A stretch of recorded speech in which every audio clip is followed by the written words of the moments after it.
मुल्क की माशी सूरत हाल क्या है, उसके लिए अब आपको ज़्यादा दूर नहीं जाना पड़ेगा। आप महंगाई को साइड पे रखते हैं, आप जो डॉलर गायब हो रहा है सोसाइटी से आप उसको साइड पे रखते हैं, जो बैंकों की सूरत हाल है आप उसको साइड पे रखते हैं, जो ख़जाना खाली हो रहा है आप उसको भी साइड पे रखते हैं, आप जो स्टेट बैंक की कंडीशन है आप उसको भी साइड पे रखते हैं। इन सारी चीज़ों को साइड पे रख दें तब भी एक इशारिया जो वो इंतहाई ख़तरनाक है, और वो इशारिया PSO। PSO पाकिस्तान में पेट्रोल इंपोर्ट करने का सबसे बड़ा इदारा है। यानी पाकिस्तान के अंदर जो मेजर स्टेक होल्डर हैं पेट्रोल के, उसमें अगर ये कहा जाए कि मोर देन 90% किसके पास है तो वो PSO के पास है। और PSO का इशू ये है कि उसकी जो LC है उसके डिफ़ॉल्ट होने का खदशा पैदा हो गया, इंतहाई खौफनाक खदशा पैदा हो गया। और उसकी रीज़न क्या है? उसकी रीज़न ये है कि PSO का जो गर्दिशी कर्जा है उसकी सतह होगी 613 अरब रुपए। यानी सिर्फ एक कंपनी है जिसका जो गर्दिशी कर्जा है तो वह है 613 अरब रुपए। और ये 613 अरब कहाँ है? ये मार्केट के अंदर है। और जब तक ये 613 अरब वापस PSO के पास नहीं आता, PSO इस काबिल नहीं है कि वो नई LCs खोल सके। अब सवाल ये कि ये 613 अरब किसके पास है, ये किसने अदा करना है? तो इसके फिगर बड़े दिलचस्प है। मसलन गैस और पावर कंपनियां PSO की सबसे बड़ी डिफॉल्टर है। सुई नॉर्दर्न गैस जो जाहिर है गवर्नमेंट की कंपनी है, उसने PSO के 388 अरब रुपए देने हैं।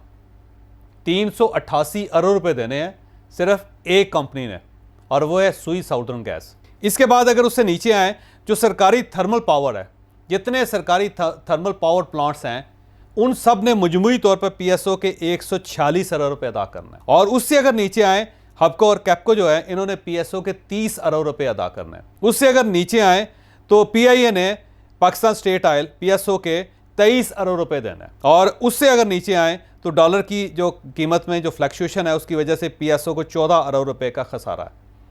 तो अब आप देखिएगा कि एक सरकारी इदारा PSO, पाकिस्तान स्टेट ऑयल, जिसने पाकिस्तान के अंदर सबसे ज़्यादा ऑयल इंपोर्ट करना होता है, और वो नादहिंदा डिफ़ॉल्ट किसकी है? वो सरकारी महकमों के डिफ़ॉल्ट। आप देखिएगा कि जो पाकिस्तान में सबसे ज़्यादा ऑयल का इंपोर्टर है वो है PSO, पाकिस्तान स्टेट ऑयल, और उसके 613 अरब रुपये किन्होंने देने हैं? सरकारी महकमों ने, सरकारी कंपनियों ने अदा करना। अब एक बड़ा इदारा उसके 613 अरब रुपये फंसे हुए हैं। कहाँ फंसे हुए हैं? दूसरे सरकारी महकमों के अंदर फंसे हुए हैं।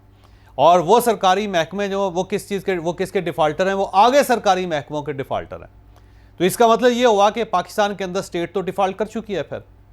यानी सरकारी महकमों ने जो दूसरे सरकारी महकमे हैं उनको पैसे अदा नहीं किए, और जो दूसरे सरकारी महकमे हैं उन्होंने PSO को पैसे अदा नहीं किए। और जो PSO की कंडीशन है वो अब उसकी LC नहीं खुल रही।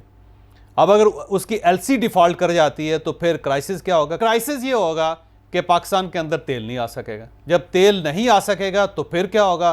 फिर गाड़ियाँ रुक जाएंगी, फिर एयरलाइन नहीं चल सकेंगी। यानी जो एयरलाइन बाहर से आएगी वो ज़ाहिर फ्यूल तो पाकिस्तान के अंदर होगा नहीं, तो फिर वो यहाँ से फ्यूल नहीं ले सकेंगे, लिहाजा बाहर से जहाज़ आने बंद हो जाएंगे। और इसके साथ साथ जो पावर प्लांट्स हैं वो बिजली पैदा नहीं कर सकेंगे। अब अगर वो बिजली नहीं पैदा कर सकेंगे तो लोड शेडिंग शुरू हो जाएगी। तो एक चेन रिएक्शन होगा इस सारे डिफ़ॉल्ट का। तो इससे आप पाकिस्तान की जो माशी सूरत हाल है उसका अंदाज़ा लगा लीजिए कि एक जो बड़ा इदारा है वो तेज़ी से डिफ़ॉल्ट की तरफ बढ़ रहा है, और उसकी वजह से सारे छोटे जो इदारे हैं वो भी डिफ़ॉल्ट पे चले जाएंगे। जब वो डिफ़ॉल्ट पे चले जाएंगे तो उसके बाद सारी कंडीशन आपके पास है। तो अब PSO गवर्नमेंट ऑफ पाकिस्तान से डिमांड कर रहा है कि आप हमें फौरी तौर पे 50 अरब रुपये दे दें, ताकि हम कहीं ना कहीं से किसी न किसी तरीके से LC खोलने के काबिल हो जाए। अब सवाल एक और भी है कि LCs क्यों नहीं खुल रही? LCs इसलिए नहीं खुल रही कि पाकिस्तान के अंदर डॉलर्स नहीं है, क्योंकि ज़ाहिर है आपने पेमेंट तो डॉलर्स के ज़रिए करनी है। अब सवाल यह है कि डॉलर्स क्यों नहीं है? उसके दो रीज़न्स हैं कि जहाँ जहाँ से बाहर से हमें डॉलर्स आते थे वहाँ से वो डॉलर्स रुक गए।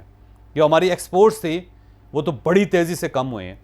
अब ज़ाहिर है हम कोई चीज़ बेच ही नहीं पा रहे तो बाहर से पैसा कैसे आएगा? और जब बेच नहीं पा रहे तो पीछे बन भी नहीं रहा। उससे आप अंदाज़ा लगाएं लोकल मार्केट में बहुत ज़्यादा बेरोज़गारी हो गई।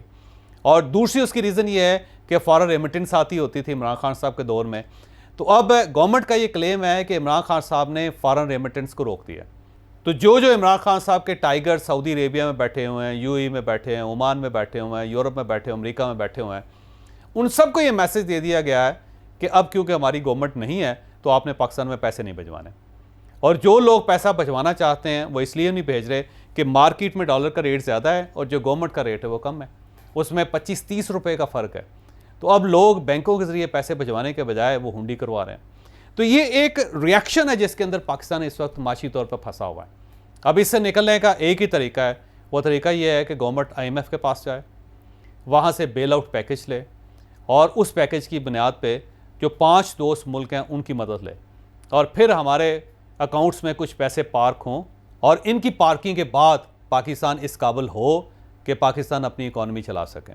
अब यहाँ पे 2 लाइफलाइंस हैं पाकिस्तान के पास जिसके ऊपर गवर्नमेंट डिपेंड कर रही है। एक जो लाइफलाइन है वो सऊदी अरेबिया है, चाइना, UAE है।